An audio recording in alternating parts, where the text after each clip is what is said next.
அப்படின்னாங்க. சிந்துக்கு இந்த பக்கமா இருக்கிறவங்க அப்படி வெளியிலேருந்து வந்த அவங்க தான் முதல்ல சிந்துங்கிற வார்த்தையை பயன்படுத்தினாங்க. அப்புறம் கொஞ்ச நாள் கழிச்சு அவங்க உள்ள வந்தாங்க. நம்ம தான் எல்லாரையும் உள்ள விட்டு பழக்கப்பட்ட ஆளாச்சு, நம்ம உள்ள விட்டோம். நீங்க இப்பவும் புரிஞ்சுக்கிறதுனா ஒரே ஒரு குறிப்பு மட்டும் சொல்லிட்டு போறேன். தமிழர்களுடைய வழக்கம் கல்லறையிலே உடம்பை புதைக்கிற வழக்கம். ஆனால் வெளியிலிருந்து வந்தவர்கள் வழக்கம் எரிக்கிற வழக்கம். ஏன் தெரியுமா? தமிழனுக்கு நிலம் சொந்த நிலம், அதனால புதைச்சான். நிலம் இல்லாத வேற வழியில எரிச்சான். நாடோடியா யாத்திரை வர்றவங்களுக்கு ஏது சார் நிலம்? நாடோடியா யாத்திரை வர்றவங்களுக்கு ஏது நிலம்? அதனால இறந்து போயிட்டா அப்படியே எரிச்சு ஆட்டங்கள்ல அப்படியே விட்டு போயிடுவாங்க. அப்படின்னா ஆற்றுல விட்டுட்டு போற அநாத தனத்தை புனிதமா பேசுகிற பழக்கம் இன்னைக்கு வளர்ந்து போச்சு. நிலம் இல்லப்பா உங்களுக்கு, அதனால ஒரு வழி இல்லை. நீங்க எங்கேயோ எரிச்சிட்டு எங்கேயோ போட்டு போனீங்க. எங்களுக்கு வயக்காடு இருந்தது, அதனால எங்க வயல்ல புதைச்சோம். நாங்க ஒரு நினைச்சோம் யாருக்கு நிலம் இருக்கோ அவன் தானே புதைக்க முடியும். நிலம் இல்லாத வந்து நம்ம ஊர்ல புதைக்க முடியுமா? இந்த வரலாற்று உண்மைகள்லாம் மறைச்சிட்டு வெளியிலேருந்து வந்தவங்க கொஞ்சம் ஒரு காம்ப்ரமைஸ் பண்றேன். ஏன்னா உள்ள இருந்தவங்க சண்டை போட்டுக்கிட்டே இருந்தான். நீ சும்மா, நீ கொஞ்சம் சும்மா, நீ கொஞ்சம் சும்மா. கடைசியில் என்னன்னா சமாதானம் பண்ணவன் சும்மாவே இல்லை, எல்லாத்தையும் மொத்தமா வாங்கிட்டான். எப்படி? இவன் சாமி, இவன் பழக்க வழக்கம், இவங்கிட்ட இருந்த நூல், அவங்ககிட்ட இருந்த எல்லாத்தையும் அவனுக்கு அவனுக்கு அவனுக்கு அவனு அவன் பாட்டு எழுதிட்டே இருந்தான். நம்ம டெவலம் இல்லாமல் இருந்தான். சண்டை ஓடுகிறது தான் ஒரு பட்டிமன்றத்தில் சொல்வாரு. சும்மா சொன்னேன், நிஜமா நம்பி அப்புறம் அதே சொல்லக்கூடாது. ஒரு வீட்டில் உள்ள பிறந்தது பேர் வைக்கிறதுக்கு சண்டை போட்டுக்கிட்டு இருந்தாங்க. அப்படி சண்டை போட்டுக்கிட்டு இருக்கிற போது இவங்களுக்குள்ள இவங்க இந்த அம்மா அவங்க அப்பா பேர் வைக்கணும்னு அவர் அவங்க அப்பா பேர் வைக்கணும்னு சண்டை போட்டுட்டே இருந்தாங்க. எது கொடுத்தாரு வந்து ஒரு யோசனை சொல்லி ஒரு பேர் சொன்னாங்க. ஏன் சண்டை போட்டுருங்க? பேர் வைக்க முடிச்சுட்டாங்க. இந்த பொண்ணோட அப்பா பேர் சிவப்பொழுது, அதனால சிவான்னு ஆரம்பிக்கணும்னு அதுக்கு நினைப்பு, பிள்ளைக்கு சிவப்பொழுதுன்னு பேர் வைக்கணும் அப்படின்னு. அவங்க அப்பா பேர் வந்து கிருஷ்ணன், அதனால அவன் கிருஷ்ணன் பேர் வைக்கணும் அப்படின்னா. எதிர்வீட்டுக்காரன் வந்து சமாதானம் சொன்னான். என்ன, எதுக்கு சண்டை? சிவராமகிருஷ்ணன் வச்சிருங்க, பிரச்சனை முடிஞ்சு போச்சுன்னா வச்சுருக்காங்க. வச்சு முடிச்சதுக்கு சண்டை போட்ட புருஷன் முன்னாடி பேசினா, ஏண்டி எங்க அப்பன் பேரு சிவன், உங்க அப்பன் பேரு கிருஷ்ணன், ராம எங்கடி நடுவில் வந்தான்? ராம எங்கடா நடுவில் வந்தான் கேட்கிறேன். ராம எங்கடா நடுவில் வந்தான்? எதிர்வீட்டுக்காரன் போய் கேட்போம் போய், எங்க அப்பா சிவா, அவங்க அப்பா கிருஷ்ணன், இந்த ராம யாரா? எங்க அப்பா.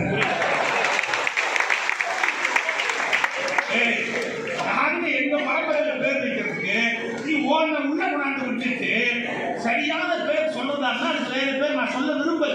அதுக்கு வேற ஒரு பேர் இருக்கு, எனக்குன்னு ஒரு டீசன்சி இருக்கு, அதனால நான் சொல்லல. அந்த பேரோட அவங்க நிறுத்தி இருக்கணும். அவங்க இந்து புழங்கிய மதங்களில் இருந்து கடவுள்களை எடுத்துக்கொண்டு இந்து புழங்கிய அந்த பேரை தங்களுடைய பெயராக ஆக்கி கொண்டு விட்டார்கள். இந்த வரலாறு நமக்கு புரிதல் இல்லை, அது நமக்கு அந்நியமானது அப்படின்னு நினைக்கிறோம். அதனால இந்த நாள்ல நான் கேட்டுக்கிறது ஒன்னே ஒண்ணுதான். என்ன? உணர்ச்சி வசப்பட்டு ஒரு விஷயத்தை ஆதரிப்பதை எதிர்ப்பது என்பதை தாண்டி ஆழமான புத்தகங்களை படிப்பதை தயவு செய்து ஒரு நல்ல ஒரு பழக்கமாக நீங்கள் மேற்கொள்ளுங்கள். வரலாறுகளை தெரிந்து கொள்ளுங்கள்.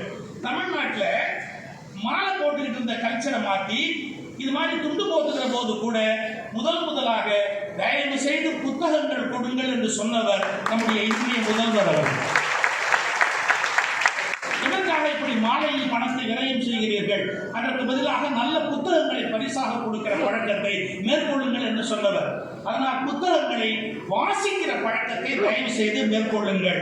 மிகச்சிறந்த ஆழமான உண்மைகளை நீங்கள் புரிந்து கொள்வதற்கு அது உபயோகமாக உங்களுக்கு இருக்கும் என்பதை எடுத்து சொல்லி இந்த நல்ல நேரத்தில் அவர்களை வாழ்த்துகிற ஒரு பேர் எனக்கும் பெற்றது. நீண்ட ஆயுளோடு, நிறைந்த உடல் நலத்தோடு, மிகச்சிறந்த பல காரியங்களை இன்னும் சாதித்து. காரணம், இது ஒரு தனிப்பட்ட மனிதனுடைய ஆயுள் விருத்தி அல்ல, தனிப்பட்ட மனிதனுடைய வாழ்நாள் கூட்டுதல் அல்ல, அது ஒரு இனத்தின் பாதுகாவலனுக்கு தர வேண்டிய மிகப்பெரிய வாளாக இருப்பதால் உங்கள் வாழ்க்கையில் கூடுகிற ஒவ்வொரு நாளும் நாளல்ல, அது தமிழர்கள் உங்கள் கையில் கொடுக்கிற வாழ் என்பதாக வாழ்த்தி வணங்கி விடைபெறுகிறேன். நன்றி.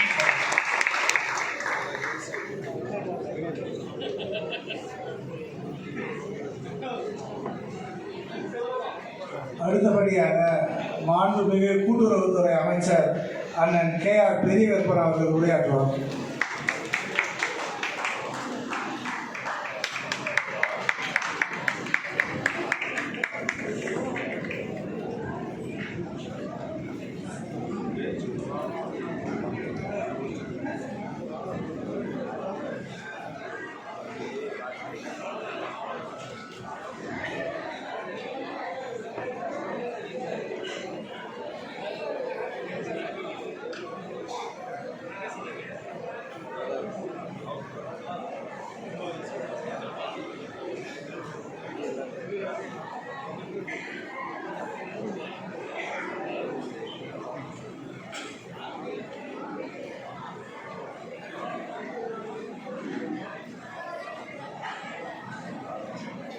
இந்த நிகழ்ச்சியில் முன்னிலை பொறுப்பை ஏற்றிருக்கக்கூடிய அனைத்து நண்பர்களே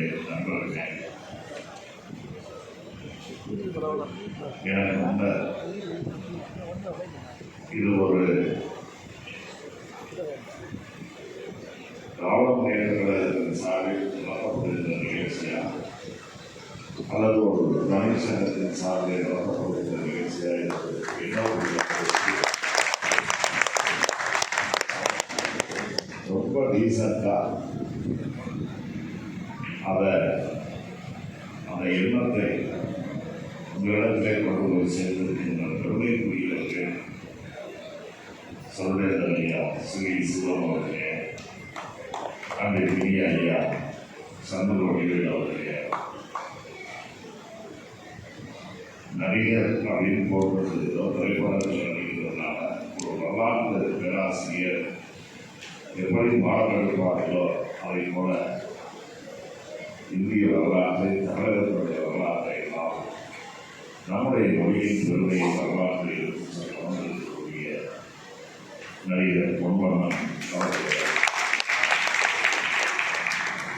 நன்றிக்குரிய தோழர் என்று சொல்வதா உடற்பிறப்பு என்று சொல்வதா அவருடைய அருகில் திராவிட முன்னேற்ற கழகத்துடைய பல்வேறு பெயர்களை இந்த இயக்கத்திற்கு வலு சேர்க்கின்ற வகையில் அரிய கருத்துக்களை சொல்லுவது என்பதை அன்பிற்குரிய மருத்துவர் ராமலிங்கம் அவர்களே, இந்த நிகழ்ச்சியை சிறப்பாக ஏற்பாடு செய்து கலந்து கொண்டு எல்லோரையும் அணுகி தேதிகளை கேட்டு வரவங்களை ஆண்டியோடு வரவேற்று முடிவரை இருந்து இந்த நிகழ்ச்சியை சிறப்பித்துக் கொண்டிருக்கின்ற மாவட்டத்துடைய செயலாளரும் தமிழக அரசின் இந்து சமூகம்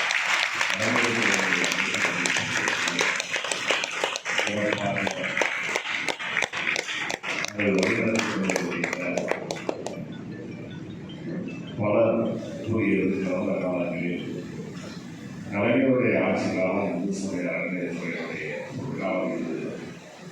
நான் அப்பொழுது அறநிலையத்துறை அமைச்சராக இருக்கிற நேரத்தில் சொல்வது இல்லை அதைவிட இன்றைக்கு இந்த பிறந்த நாள் நாயகனாக நாம் கொண்டாடுகிறோமே மாணவர்களுக்கு நம்முடைய கழக தலைவர் தமிழ்நாட்டின் முதலமைச்சர் தளபதி அவர்களுடைய இந்த காலத்தில் அந்த துறையுடைய அமைச்சர் பொறுப்பை ஏற்றிருக்கக்கூடிய சேகர்பாபு அவர்கள் தான் இந்த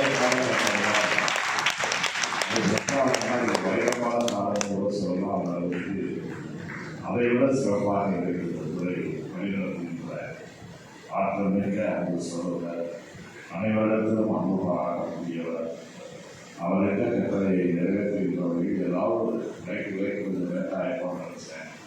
உரிய நேரத்தில் நானும் இந்த நிகழ்ச்சியை வந்து கலந்து கொள்வதற்கு வாய்ப்பினை உருவாக்கி கொண்டிருக்கின்ற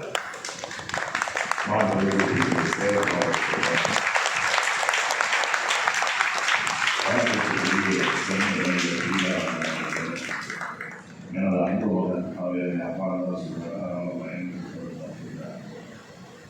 தமிழர் பர்சனா அவர்களே, அவர்களை பற்றி பொருளாதார அவர்கள் குறிப்பிடையில் சொன்னார். வாயிலே வார்த்தையிலே வெளியுள்ள வச்சுருந்தாங்க. அந்த அளவுக்கு நம்முடைய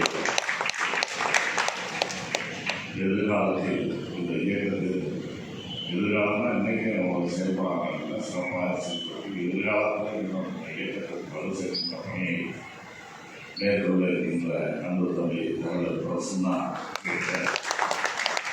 இந்த நிகழ்ச்சியை நன்றியுரை நிகழ்ச்சியிருக்கின்ற அன்றைய அண்ணாதுரை ராமமூர்த்தி, இன்னும் நான் சொல்லணும்னா அனைவரும் எனக்கு ஓரளவு பரிசீலமானவர்கள், அறிமுகமானவர்கள்.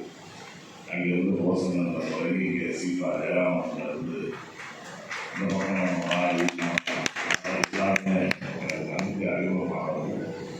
இதற்கு 30 பேர் சொன்னாலும் அதில் ஏதாவது ஒரு கேள்வி கொடுக்கணும். ஆகவே ஒட்டுமொத்தமாக மேடையிலும் எதிரும் வைத்திருக்கக்கூடிய அருமை பெரியோர்களே, சார்ந்தவர்களே, சகோதர சகோதரிகளே, திராவிட முன்னேற்ற கழகத்தில் பல்வேறு பொறுப்புகளில் இருக்கக்கூடிய நண்பர்களே, அனைவருக்கும் என்னுடைய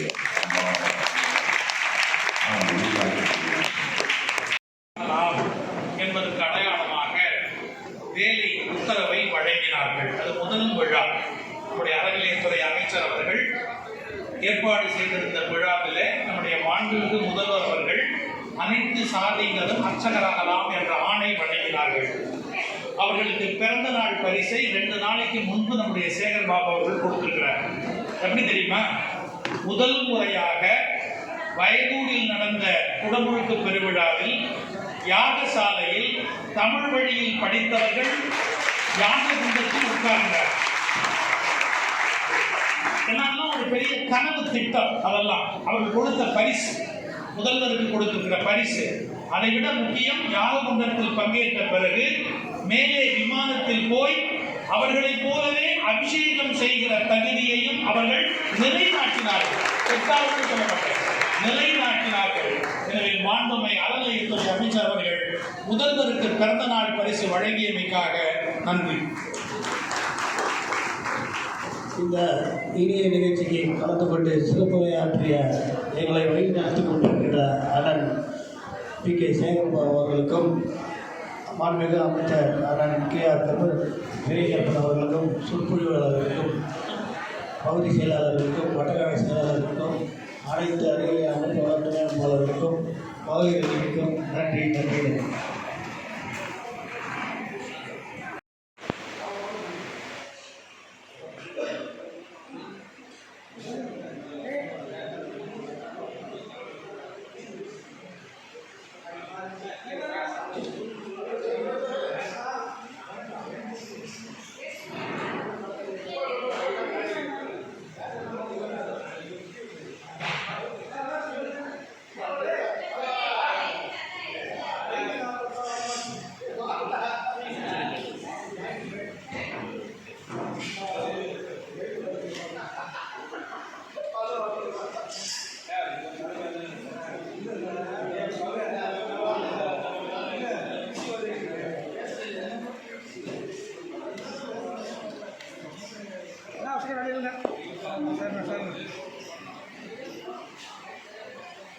சரிங்க.